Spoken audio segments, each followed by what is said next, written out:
स्वागत है आपका हमारे इस यूट्यूब चैनल ऑनलाइन कैफे में। मेरा नाम है रुपेश और आप देख रहे हैं आपका अपना यूट्यूब चैनल ऑनलाइन कैफे। तो दोस्तों आज बात करते हैं इसरो की नई वैकेंसी के बारे में जो कि निकाली गई इसरो की तरफ से, जो कि होता है दोस्तों यहाँ पे इंडियन रिसर्च ऑर्गेनाइजेशन के अंतर्गत वैकेंसी निकाली गई, जिसमें आपको यहाँ पे स्पेस के अंतर्गत जो रिसर्च ऑर्गेनाइजेशन की जाती है, जिसमें हाल ही में यहाँ पे चंद्रयान 3 का जो लॉन्च गया था दोस्तों, उसके अंतर्गत यहाँ पे वैकेंसीज निकाली गई, जिसकी कंप्लीट लिस्ट के माध्यम से हम आपको देने वाले, जिसमें बात करेंगे क्वालिफिकेशन एज लिमिट के बारे में और जो पोस्ट निकाली गई इसमें क्या क्या आपकी एज लिमिट में आपको रिलैक्सेशन देखने को मिल जाएगा, क्या एप्लीकेशन फीस लगेगी और क्या कितनी वैकेंसी निकालेगी, क्या अप्लाई डेट रहेगा, क्या लास्ट डेट रहेगा, है ना। तो सबसे पहले तो वैकेंसी देख सकते हैं यहाँ पे साइंटिस्ट के अंतर्गत engineer assistant, library assistant, technician, draughtsman, cook, fireman, driver के पदों पर वैकेंसी निकाली गई, जिसमें अलग अलग क्वालिफिकेशन रखी गई है। तो आपको कैसे अप्लाई करना है और पूरी आपको जानकारी समझ लेना है, उसके अकॉर्डिंग ही आपको बताएंगे कैसे आपको अप्लाई करना होता है।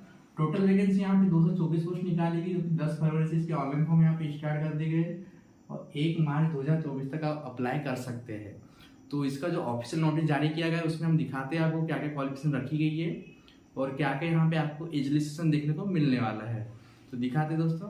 इस प्रकार से आप इसका विज्ञापन देख सकते हैं दोस्तों। इसरो की तरफ से वैकेंसीज का विज्ञापन जारी किया गया है, यहाँ पे नोटिस जारी किया है, तो आप यहाँ पे देख पाएंगे इंडियन स्पेस रिसर्च ऑर्गेनाइजेशन तरफ से डाउनलोड जारी किया गया है। तो इसमें आप देख सकते हैं यहाँ पे जो 10 फरवरी को आपका यहाँ पे विज्ञापन जारी किया गया है, 10 फरवरी को ही आपके यहाँ पे ऑनलाइन फॉर्म स्टार्ट हो चुके हैं। तो आप यहाँ पे देख सकते हैं जो वैकेंसी यहाँ पे निकाली गई है, scientist, engineer, technical assistant, scientific assistant, library assistant, draughtsman, cook, fireman, heavy welder, driver की, है ना। तो सबसे पहले हम यहाँ पे क्वालिफिकेशन देख लेते हैं क्या क्या क्वालिफिकेशन रखी गई है। तो जो यहाँ पे वैकेंसी निकाली गई दोस्तों, है ना, तो यहाँ पे आप देख सकते हैं साइंटिस्ट इंजीनियर के अंतर्गत यहाँ पे मैट्रोनॉमिक्स की पोस्ट निकाली गई, इसमें 2 पोस्ट निकाली गई है।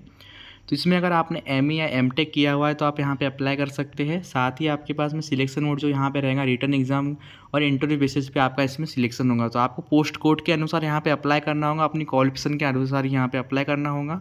बाकी अगर इसका आपको ऑफिशियल नोटिस चाहिए तो आप मुझे इस वीडियो में कमेंट कर दीजिएगा, कमेंट के माध्यम से मैं आपको अपना नंबर दे दूँगा, उस नंबर पर आप व्हाट्सअप से मुझसे ले सकते हैं ना। तो ये उसके बाद में है यहाँ पे मटेरियल साइंस की पोस्ट निकाली गई है। तो इसमें भी अगर आपने बीटेक किया हुआ है, बीएससी किया हुआ है तो आप यहाँ पे अप्लाई कर सकते हैं। इसमें भी आपका रिटर्न एग्ज़ाम होगा, उसके बाद में आपका इंटरव्यू होगा।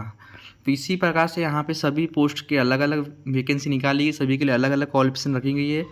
तो यहाँ पे जो सबसे हम देख लेते पहले यहाँ पे कुक और फिटर वगैरह के यहाँ पे वैकेंसी जो निकाली गई, इसमें ITI टेक्नीशियन ट्रेड की ये वैकेंसी है। इसमें सबसे पहले हम देख लेते हैं यहाँ इलेक्ट्रॉनिक्स मैकेनिक की वैकेंसी है, टेक्नीशियन की वैकेंसी है। तो इसमें अगर आपने 10th पास कर रखी है ITI से तो आप यहाँ पे इलेक्ट्रॉनिक्स इसमें अप्लाई कर सकते हैं। नंबर ऑफ वैकेंसी यहाँ पे 63 वैकेंसी निकाली गई है। इसी प्रकार से आगे हम देखें यहाँ पे इलेक्ट्रीशियन की पोस्ट में भी अगर आपने 10th पास कर रखी है, ITI पास कर रखा है तो आप यहाँ पर अप्लाई कर सकते हैं। उसके बाद में अगर आपने फ़ोटोग्राफी कर रखी है, डिजिटल फोटोग्राफी का कोर्स किया हुआ है और आपका उसी ट्रेड में अगर ITI या कोई अदर कोर्स है फोटोग्राफी, डिजिटल फोटोग्राफी में, तो आप यहाँ पे अप्लाई कर सकते हैं। टोटल यहाँ पे 5 वैकेंसी निकाली गई है। फिटर ट्रेड के लिए भी यहाँ पे 17 वैकेंसी निकाली गई है। इसमें भी आपका SSC और 10th पास होना चाहिए ना, 10th पास और ITI आपका होना चाहिए फिटर में। प्लम्बर में भी आपके यहाँ पे 3 पोस्ट निकाली गई। इस प्रकार से आप देख सकते हैं, अपनी क्वालिफिकेशन मैच कर सकते हैं और अपना यहाँ पे ट्रेड दे सकते हैं। हर सभी ट्रेडों के लिए यहाँ पे वैकेंसी निकाली गई टेक्नीशियन के अंतर्गत। वेल्डर में आपकी 2 पोस्ट निकाली गई, वो भी उसमें भी आपका 10th पास और ITI होना चाहिए। अब यहाँ पे ड्रॉट्समैन के अंदर देख सकते हैं यहाँ पे मैकेनिकल और सिविल में वैकेंसी निकाली गई, जिसमें 11 पोस्ट मैकेनिकल की और सिविल की 5 पोस्ट निकाली गई है। इसमें अगर आपने 10th पास कर रखा है, ITI पास कर रखा है या आपके पास में मैकेनिक ट्रेड का कोई डिप्लोमा NCVT से मान्यता प्राप्त है तो आप यहाँ पे अप्लाई कर सकते हैं। इसमें भी आपका रिटर्न टेस्ट होगा, उसके बाद में आपका स्किल टेस्ट होगा, है ना। तो उसी प्रकार से आप यहाँ पे देख सकेंगे। उसके बाद में आप देख लेते हैं यहाँ पे जो इलेक्ट्रॉनिक्स कंप्यूटर साइंस की भी जो वैकेंसी निकाली गई, ये फील्ड के अंतर्गत है ना। यहाँ पे टेक्निकल असिस्टेंट में ये पोस्ट निकाली गई, जिसमें इलेक्ट्रॉनिक्स की अलग है, कंप्यूटर साइंस की अलग है, जिसमें 28 पोस्ट निकाली गई है। और इसमें आपका डिप्लोमा होना चाहिए इलेक्ट्रॉनिक्स इंजीनियरिंग से, तो आप अप्लाई कर सकते हैं, है ना। कंप्यूटर साइंस में आपकी 6 पोस्ट निकाली गई, इसमें भी अगर आपने डिप्लोमा कर रखा है कंप्यूटर साइंस में तो आप यहाँ पे अप्लाई कर सकते हैं। रिटर्न टेस्ट और स्किल टेस्ट के आधार पे आपका यहाँ पे सिलेक्शन होगा। इसी प्रकार से आप यहाँ पे इलेक्ट्रिकल, सिविल, मैकेनिकल का देख सकते हैं यहाँ पे। इसमें भी अगर आपने डिप्लोमा कर रखा है इन ट्रेडों में तो आप अप्लाई कर सकते हैं। अब देख लेते हैं यहाँ पे जो साइंटिफिक असिस्टेंट के अंतर्गत जो वैकेंसी निकाली, chemistry, physics, animation, multimedia, mathematics की एक एक और यहाँ पे दो दो एक एक पोस्ट निकाली गई। इसमें अगर आपने बीएससी केमिस्ट्री से कर रखी है तो अप्लाई कर सकते हैं, बीएससी फिजिक्स से कर रखी है तो आप अप्लाई कर सकते हैं। इसमें भी आपका रिटन टेस्ट होगा और कॉल स्किल टेस्ट होगा, तो आप इसका स्क्रीनशॉट भी ले सकते हैं और यहाँ पे आप अप्लाई करने के लिए देख सकते हैं ना। अब देख लेते हैं यहाँ पे कुक के लिए जो वैकेंसी निकाली गई, 4 कुक के लिए वैकेंसी निकाली गई, जिसमें 4 पोस्ट आपकी रहेंगी। रिटन टेस्ट के आधार पे आपका यहाँ पे और स्किल टेस्ट के आधार पे सिलेक्शन होगा।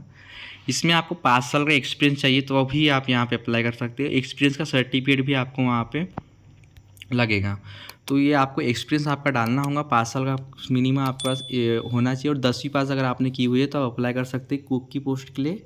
फायरमैन में आपकी 3 पोस्ट निकाली गई है, इसमें जनरल के अंदर आप अप्लाई कर सकते हैं। इसमें 10th पास ओनली आपका 10th पास होना चाहिए, फिजिकल स्टैंडर्ड होना चाहिए आपका, है ना। तो अगर आप फिजिकल स्टैंडर्ड है तो आप अप्लाई कर सकते हैं। इसमें भी आपका रिटन टेस्ट होगा, उसके बाद में आपका स्किल टेस्ट होगा, तो आप यहाँ पे अप्लाई कर पाएंगे। ड्राइवर के लिए आपका यहाँ पे लाइट व्हीकल की अलग और हैवी व्हीकल की वैकेंसी निकाली गई, जिसमें 6 पोस्ट लाइट व्हीकल और हैवी ड्राइवर की यहाँ पे 2 पोस्ट निकाली गई। इसमें भी आपका यहाँ पे मिनिमम 3 साल का एक्सपीरियंस होना चाहिए और आपके पास में 10th पास होना चाहिए, HIV लाइसेंस आपके पास होना चाहिए, तो आप यहाँ पे अप्लाई कर सकते हैं। रिटर्न टेस्ट और स्किल टेस्ट के आधार पे आपका यहाँ पे सिलेक्शन होगा। अब आगे देख लेते हैं यहाँ पे जो सैलरी आपको अप्रोक्स सैलरी जो मिलने वाली है यहाँ पे साइंटिस्ट इंजीनियर के अंतर्गत 56,100 रुपये, 44,900 असिस्टेंट के अंतर्गत, टेक्नीशियन के अंदर 21,700 रुपये सैलरी मिलेंगी, 19,900 रुपये यहाँ पे कुक और फायरमैन की यहाँ पे सैलरी आपको मिलेगी। आप यहाँ पे देख लेते जो आपको फीस यहाँ पे पे करनी होंगी, तो यहाँ पे आप देख सकते हैं जो सबके लिए अलग अलग यहाँ पे रखी गई है। जैसे यहाँ पे आप देख सकते हैं 250 रुपये की साइंटिफिक इंजीनियरिंग के लिए अगर अप्लाई करते हैं तो 250 आपको फीस लगेंगी।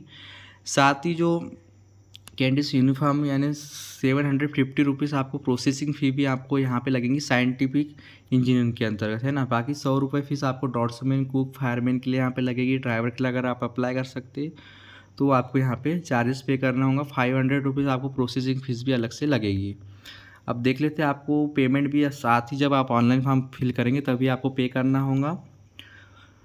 और इसमें जो आपको मैंने बताया यहाँ पे जो प्रोसेसिंग फ़ीस है वो आपको बाद में वापस कर दी जाएंगी। 750 और 500 फीस आपको बाद में वापस हो जाती है, तो ये आपको पे करना होगा पहले, उसके बाद में आपको फीस पे वापस हो जाएगी। सिलेक्शन प्रोसीजर मैंने आपको बता दिया। सबसे पहले रिटर्न एग्जाम होगा, कहीं स्किल टेस्ट होगा, कहीं इंटरव्यू होगा, तो उसी आधार पर आपका यहाँ पे सिलेक्शन होने वाला है। एग्ज़ाम पैटर्न आप ये देख सकते हैं, इसका स्क्रीनशॉट भी आप ले सकते हैं। इस प्रकार से आप देख सकते हैं आपके अकॉर्डिंग जो सब्जेक्ट अकॉर्डिंग ये आपका यहाँ पे एग्ज़ाम पैटर्न रहेगा, है ना। तो आपकी पोस्ट जो है उसी के अकॉर्डिंग आपका यहाँ पे होने वाला है। बाकी सारी जानकारी मैंने दे दी। अगर आपको कोई सवाल होना तो आप इस वीडियो में पूछ सकते हैं कि उस सवाल का हम आपको इस कमेंट बॉक्स में आंसर दे देंगे। आशा करते हैं दी हुई जानकारी समझ पाए। दी हुई जानकारी समझ पाए वीडियो को लाइक करें, चैनल को सब्सक्राइब करें, अपने दोस्तों में शेयर करें। धन्यवाद।